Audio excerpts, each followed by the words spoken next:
ಆಚಿ chilli powder ಸಖತ್ ಖಾರ ಬಣ್ಣ ಮತ್ತು ರುಚಿ ಆಚಿ ಚಿಲ್ಲಿ ಪೌಡರ್. ಹುಬ್ಬಳ್ಳಿಯಲ್ಲಿ ಇಬ್ಬರಿಂದ ಮಹಿಳೆ ಮೇಲೆ ಅತ್ಯಾಚಾರವನ್ನ ಮಾಡಲಾಗಿದೆ. ಅತ್ಯಾಚಾರವನ್ನ ಮಾಡಿ ವಿಡಿಯೋ ಹರಿಬಿಟ್ಟಿದ್ದಾರೆ ದುರುಳರು. 29 ವರ್ಷದ ಶಿವಾನಂದ್ ಹಾಗೆ ಗಣೇಶ್ ಗೆಡ್ಡಣ್ಣನವರ್ 31 ವರ್ಷ. ಈ ಆರೋಪಿಗಳು ಮಹಿಳೆಯಿಂದ ಇಬ್ಬರ ವಿರುದ್ಧವೂ ಕೂಡ ಪೊಲೀಸ್ ಠಾಣೆಯಲ್ಲಿ ಈಗ ದೂರು ದಾಖಲಾಗಿದೆ. ಹಾವೇರಿ ಮೂಲದ ಮಹಿಳೆಯ ಮೇಲೆ ಅತ್ಯಾಚಾರವನ್ನ ಮಾಡಲಾಗಿತ್ತು. ಇಬ್ಬರು ಯುವಕರನ್ನ ಹುಬ್ಬಳ್ಳಿಯ ಪೊಲೀಸರು ಈಗ ಬಂಧಿಸಿದ್ದಾರೆ. ಶಿವಶಂಕರ ಕಾಲೋನಿಯ ನಿವಾಸಿಗಳು ಆರೋಪಿಗಳು. ಅತ್ಯಾಚಾರಕ್ಕೆ ಒಳಗಾದಂತ ಮಹಿಳೆಗೆ ಸದ್ಯ ವೈದ್ಯಕೀಯ ಚಿಕಿತ್ಸೆಯನ್ನ ನೀಡಲಾಗ್ತಾ ಇದೆ. ಇಬ್ಬರಿಂದ ಮಹಿಳೆಯ ಮೇಲೆ ಅತ್ಯಾಚಾರ ಮಾಡಿ ವಿಡಿಯೋವನ್ನ ಹರಿಬಿಟ್ಟಿದ್ದಾರೆ ಈ ಖದೀಮರು, ದುರುಳರು. 29 ವರ್ಷದ ಶಿವಾನಂದ್ ಹಾಗೆ 31 ವರ್ಷದ ಗಣೇಶ್ ಗೆಡ್ಡಣ್ಣನವರ ಆರೋಪಿಗಳು ಅನ್ನೋದು ಗೊತ್ತಾಗುತ್ತೆ. ಇಬ್ಬರ ವಿರುದ್ಧವೂ ಕೂಡ ಕಂಪ್ಲೇಂಟ್ ಅನ್ನ ಕೊಡ್ತಾರೆ ಮಹಿಳೆ. ಹಾವೇರಿ ಮೂಲದ ಮಹಿಳೆಯ ಮೇಲೆ ಅತ್ಯಾಚಾರವನ್ನ ಮಾಡಿದ್ರು ಈ ಇಬ್ಬರು ಯುವಕರನ್ನ ಸದ್ಯ ಹುಬ್ಬಳ್ಳಿ ಪೊಲೀಸರು ಬಂಧಿಸಿದ್ದಾರೆ. ಕಳೆದ 1 ವಾರದ ಹಿಂದೆ ಅಷ್ಟೇ ಹುಬ್ಬಳ್ಳಿಯಲ್ಲಿ ಅಪ್ರಾಪ್ತೆ ಬಾಲಕಿಯ ಮೇಲೆಯೂ ಕೂಡ ಇದೇ ರೀತಿ ಅತ್ಯಾಚಾರವನ್ನ ಮಾಡಲಾಗಿತ್ತು. ದೌರ್ಜನ್ಯವನ್ನ ನಡೆಸಿದ್ರು. ಪೋಷಕರು ಇಲ್ಲದೆ ಇರುವಂತಹ ಸಮಯವನ್ನ ನೋಡಿಕೊಂಡು ಆ ಹುಡುಗಿಯನ್ನ ನಿರ್ಜನ ಪ್ರದೇಶಕ್ಕೆ ಹೋಗಿ ದೌರ್ಜನ್ಯವನ್ನ ನಡೆಸಿದ್ರು. ಈ ಒಂದು ಘಟನೆ ಮಾಸುವ ಮುನ್ನವೇ ಇದೀಗ ಇಬ್ಬರಿಂದ ಮಹಿಳೆಯ ಮೇಲೆ ಅತ್ಯಾಚಾರವನ್ನ ಮಾಡಲಾಗಿದೆ. ಅತ್ಯಾಚಾರವನ್ನ ಮಾಡಿದ್ದಲ್ಲದೆ ಆ ಒಂದು ವಿಡಿಯೋವನ್ನ ಕೂಡ ಈ ದುರುಳರು ಹರಿಬಿಟ್ಟಿದ್ದಾರೆ. ಎಷ್ಟೇ ಕ್ರಮವನ್ನ ತೆಗೆದುಕೊಂಡ್ರೂ ಕೂಡ, ಯಾವುದೇ ರೀತಿಯಾದಂತಹ ಸ್ಟ್ರಿಕ್ಟ್ ಆಕ್ಷನ್ ತೆಗೆದುಕೊಂಡ್ರೂ ಕೂಡ ಇತ್ತೀಚಿನ ದಿನಗಳಲ್ಲಿ ಅತ್ಯಾಚಾರಕ್ಕೆ ಕಡಿವಾಣವನ್ನ ಹಾಕೋದಕ್ಕೆ ಆಗ್ತಾ ಇಲ್ಲ. ಫೋಟೋದಲ್ಲಿ ಏನು ಗಮನಿಸ್ತಾ ಇದ್ದೀರಾ, ಆ ಇಬ್ಬರು ಆರೋಪಿಗಳೇ ಹುಬ್ಬಳ್ಳಿಯಲ್ಲಿ ಮಹಿಳೆಯ ಮೇಲೆ ಅತ್ಯಾಚಾರವನ್ನ ಮಾಡಲಾಗಿರುವಂಥದ್ದು. ಅದಾದ ನಂತರದಲ್ಲಿ ಆಕೆ ಕಂಪ್ಲೇಂಟ್ ಅನ್ನ ಕೊಡ್ತಾರೆ. ನಂತರ ಪೊಲೀಸರು ಆ ಇಬ್ಬರು ಯುವಕರನ್ನ ಕೂಡ ಬಂಧಿಸಿದ್ದಾರೆ. ಶಿವಶಂಕರ ಕಾಲೋನಿಯ ನಿವಾಸಿಗಳು ಇಬ್ಬರು ಆರೋಪಿಗಳು. ಅತ್ಯಾಚಾರಕ್ಕೆ ಒಳಗಾದಂತಹ ಮಹಿಳೆಗೆ ಸದ್ಯ ವೈದ್ಯಕೀಯ ಚಿಕಿತ್ಸೆಯನ್ನ ನೀಡಲಾಗ್ತಾ ಇದೆ. ಹುಬ್ಬಳ್ಳಿಯಲ್ಲಿ ನಡೆದಿರುವಂತಹ ಘಟನೆ ಇದು. ಅತ್ಯಾಚಾರ ಮಾಡಿ ವಿಡಿಯೋವನ್ನ ಕೂಡ ಹರಿಬಿಟ್ಟಿದ್ರು ಈ ಇಬ್ಬರು ಆರೋಪಿಗಳು. ಫೋಟೋದಲ್ಲಿ ನೀವೇನು ಗಮನಿಸ್ತಾ ಇದ್ದೀರಾ, ಒಬ್ಬರ ಹೆಸರು ಶಿವಾನಂದ್ ಅಂತ ಹೇಳಿ, ಅವರಿಗೆ 29 ವರ್ಷ. ಇನ್ನೊಬ್ಬ ಆರೋಪಿ ಗಣೇಶ್ ಗೆಡ್ಡಣ್ಣನವರ್ ಅಂತ ಹೇಳಿ 31 ವರ್ಷ ಈತನಿಗೆ.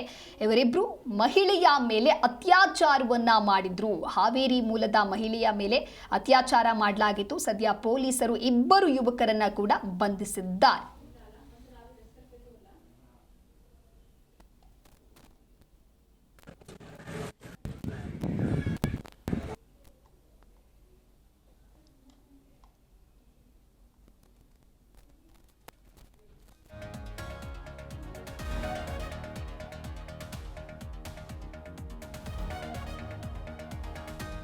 ಹುಬ್ಬಳ್ಳಿಯಲ್ಲಿ ಇಬ್ಬರಿಂದ ಮಹಿಳೆಯ ಮೇಲೆ ಅತ್ಯಾಚಾರವನ್ನ ಮಾಡಲಾಗಿತ್ತು. ಅತ್ಯಾಚಾರ ಮಾಡಿ ವಿಡಿಯೋವನ್ನ ಕೂಡ ಹರಿಬಿಟ್ಟಿದ್ರು.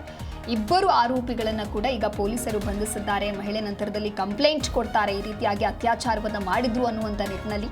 ನಂತರ ಪೊಲೀಸರು ಈ ಇಬ್ಬರು ಆರೋಪಿಗಳನ್ನ ಕೂಡ ಬಂಧಿಸಿದ್ದಾರೆ, ವಿಚಾರಣೆಯನ್ನು ಮಾಡ್ತಾ ಇದ್ದಾರೆ. ಶಿವಶಂಕರ ಕಾಲೋನಿಯ ನಿವಾಸಿಗಳು ಇವರಿಬ್ರು ಅನ್ನೋದು ಕೂಡ ಗೊತ್ತಾಗುತ್ತೆ.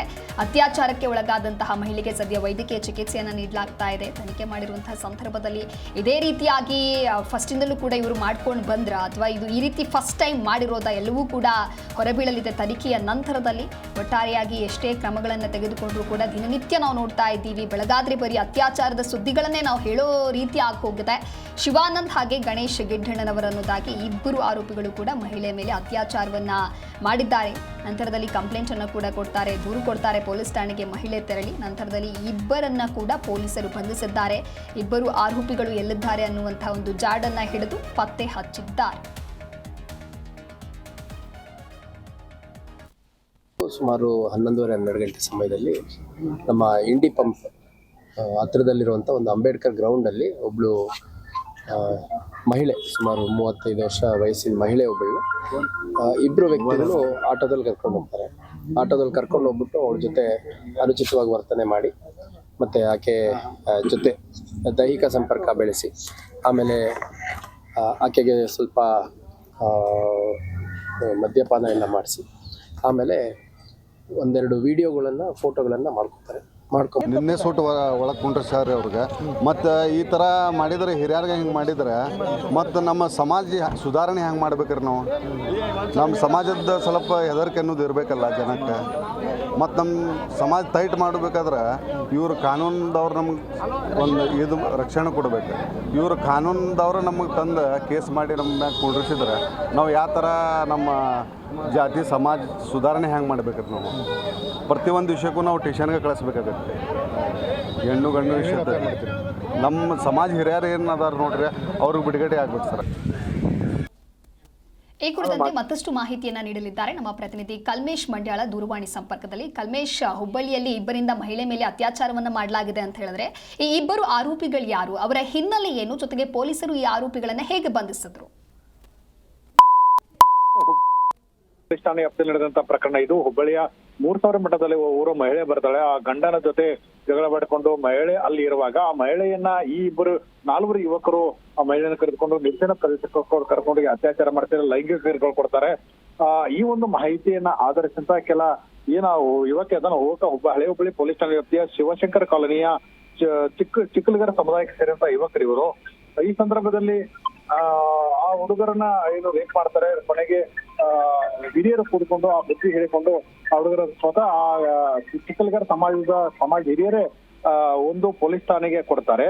ನಂತರ ಈ ಕುರಿತಂತೆ ಇಬ್ಬರನ್ನ ಬಂಧನ ಮಾಡಿದ್ದಾರೆ, ಇಬ್ಬರ ಮೇಲೆ ಎಫ್ಐಆರ್ ಆಗಿದ್ದಾರೆ ಮತ್ತು ಈ ಪ್ರಕರಣ ಸಂಬಂಧಪಟ್ಟ 40 ಜನರನ್ನ ವಶಕ್ಕೆ ತೆಗೆದುಕೊಂಡು ಪೊಲೀಸರು ತನಿಖೆ ಮಾಡ್ತಿದ್ದಾರೆ. ಈ ಕುರಿತು ಹುಬ್ಬಳ್ಳಿ ದೊಡ್ಡ ಪೊಲೀಸ್ ಕಮಿಷನರ್ ಮಾಹಿತಿ ಕೊಟ್ಟಿರುವುದು. ಒಂದು ರೀತಿ ಓರ್ವ ಮಹಿಳೆ ಏನು ಶಿವಮೊಗ್ಗದ ಮೂಲತಃ ಶಿವಮೊಗ್ಗದವಳು ಗಂಡನ ಜೊತೆ ಜಗಳವಾಡಿ ಬಂದಂತ ಮಹಿಳೆಗೆ ಈ ರೀತಿ ಅಂತ ಅತ್ಯಾಚಾರ ಮಾಡಿ ಹೀನಾಯವಾಗಿ ನಡೆಸಿಕೊಂಡಂತ ಪ್ರಕರಣ ಸಂಬಂಧಪಟ್ಟಂತೆ ಪ್ರತ್ಯೇಕವಾಗಿ 2 ಪ್ರಕರಣ ದಾಖಲೆ ಮಾಡಿಕೊಂಡಿದ್ದಾರೆ, ತನಿಖೆ ನಡೆದಿದೆ. ಮತ್ತು ಇನ್ನೊಂದು ಕಡೆ ಅದೇ ಏನು ಹುಡುಗರು ಯುವಕರು ಅತ್ಯಾಚಾರ ಮಾಡ್ತಾರೆ ಆ ಸಮುದಾಯದ ಜನ ಇವತ್ತು ಪ್ರತಿಭಟನೆ ಮಾಡಿದ್ದಾರೆ, ಪೊಲೀಸ್ ಠಾಣೆಗೆ ಮುಚ್ಚಿ ಹಾಕ್ತಾರೆ, ಅಮಾಯಕರನ್ನ ಬಂಧನ ಮಾಡಿದ್ದಾರೆ, ಅವರ ಕೂಡಲೇ ಬಿಡುಗಡೆ ಮಾಡಬೇಕೆಂದು ಒತ್ತಾಯ ಮಾಡಿದ್ದಾರೆ. ಆದ್ರೆ ಈ ಸಂದರ್ಭದಲ್ಲಿ ಸಹ ಏನು ಪೊಲೀಸ್ ಕಮಿಷನರ್ ಸ್ವತಃ ಶಿವಶಂಕರ ಕಾಲನಿಗೆ ಭೇಟಿ ನೀಡಿ ಆ ಸಮಾಜದ ಮುಖಂಡರ ಸಭೆ ನಡಿ ಕೂಡಲೇ ಅಮಾಯಕರನ್ನ ಬಂಧನ ಮಾಡಿದ್ದಾರೆ, ಅವರನ್ನು ಬಿಡುಗಡೆ ಮಾಡೋ ಭರವಸೆ ಕೊಟ್ಟಿದ್ದಾರೆ ದಿವ್ಯದಾಸ್. ಓಕೆ ಕಲ್ಮೇಶ್, ಈ ಆರೋಪಿಗಳು ಈ ಹಿಂದೆ ಏನಾದ್ರೂ ಈ ರೀತಿಯಾದಂತಹ ಕೃತ್ಯಗಳಲ್ಲಿ ಭಾಗಿಯಾಗಿದ್ರ ಹೇಗೆ? ದಿವ್ಯದಾಸ್, ಈ ಪ್ರಕರಣಕ್ಕೆ ಸಂಬಂಧಪಟ್ಟಂತೆ ಮಾತ್ರ ಈಗ ಹೊಳೆ ಹುಬ್ಬಳ್ಳಿ ಪೊಲೀಸ್ ಠಾಣೆಯಲ್ಲಿ ದೂರು ದಾಖಲಾಗಿದೆ. ಆದ್ರೆ ಈ ಹಿಂದಿನ ಪ್ರಕರಣಗಳು ಏನಿವೆ ಅನ್ನೋ ಬಗ್ಗೆ ಸಹ ಮಾಹಿತಿಯನ್ನ ಕಲೆ ಹಾಕಲಿ ಪೊಲೀಸರು ಮುಂದಾಗಿರೋದು. ಊರ ಡಿಸಿಪಿ ನೇತೃತ್ವದಲ್ಲಿ ಒಂದು ಕಮಿಟಿಯನ್ನು ಮಾಡಿ ತಂಡವನ್ನು ಮಾಡಿದ್ದಾರೆ. ಆ ಕುರಿತಂತೆ ಎನ್ಕ್ವೈರಿ ನಡೆದ್ರೆ ಈ ಹಿಂದೆ ಎಲ್ಲಾದ್ರೂ ಪ್ರಕರಣ ದಾಖಲಾಗಿದ್ವಾ ಮತ್ತು ಏನಾದ್ರು ಕಳ್ಳತನ ಅಥವಾ ಇನ್ನಿತರ ಪ್ರಕರಣಗಳ ದಾಖಲೆ ಬಗ್ಗೆ ಮಾಹಿತಿಯನ್ನು ಕಲೆ ಹಾಕ್ತಿದ್ದಾರೆ. ಓಕೆ, ಇನ್ನು ಅತ್ಯಾಚಾರಕ್ಕೆ ಒಳಗಾದಂತಹ ಮಹಿಳೆ ಏನ್ ಹೇಳ್ತಾರೆ ಅಂತ ದೂರಿನಲ್ಲಿ ಏನು ಉಲ್ಲೇಖ ಮಾಡಿದ್ದಾರೆ ಕಲ್ಮೇಶ್? ಆ ಮಹಿಳೆ ಸುರಕ್ಷಿತವಾಗಿದ್ದಾಳೆ ಎಂಬ ಮಾಹಿತಿಯನ್ನ ಸ್ವತಃ ಪೊಲೀಸರಿಂದ ತಿಳಿದು ಬಂದಿದೆ. ಆದ್ರೆ ಮಹಿಳೆ ಯಾವುದೇ ಕಾರಣಕ್ಕೂ ಮಾಧ್ಯಮಗಳಿಗೆ ಹೇಳಿಕೆ ಕೊಟ್ಟರೆ ಮತ್ತು ಆಕೆ ಸುರಕ್ಷಿತವಾಗಿ ಒಂದು ಎಲ್ಲೋ ಸ್ಥಳದಲ್ಲಿ ಇರಿಸಿದ್ದಾರೆ ಎಂಬ ಮಾಹಿತಿ ನಮಗೆ ಲಭ್ಯವಾಗಿರೋದು. ಮತ್ತೆ ಯಾವುದೇ ರೀತಿಯ ಮಹಿಳೆಯ ಪ್ರತಿಕ್ರಿಯೆ ಇದುವರೆಗೆ ಸಿಕ್ಕಿಲ್ಲ. ಓಕೆ, ಥ್ಯಾಂಕ್ ಯು ಕಲ್ಮೇಶ್ ನಿಮ್ಮೆಲ್ಲ ಮಾಹಿತಿಗಾಗಿ.